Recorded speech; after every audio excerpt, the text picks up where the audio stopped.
pes je krouv mezi psy, co chlup to skvost, co zub to hrouda zlata, ocasem dělá elipsy, když vrčí na štěňata.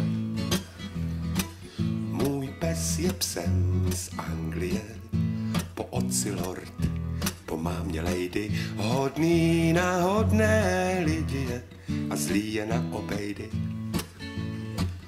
Můj pes má duši, 4 nohy, ocas a uši, chlupaté tělo, krásné, chytré, ale tvrdohlavé čelo, jenom maso a kosti, kouše debilní hosti, jinak se chová vhodně, já ho miluji hodně. Můj pes je psí prototyp, on modelem být mohl, psímu sousoší od pondělí do soboty pro lenoší. Můj pes je Rek, hrdina, běda lumpovi, jenž by na práh šláp, supnut by byl jako malina. Ten chlap.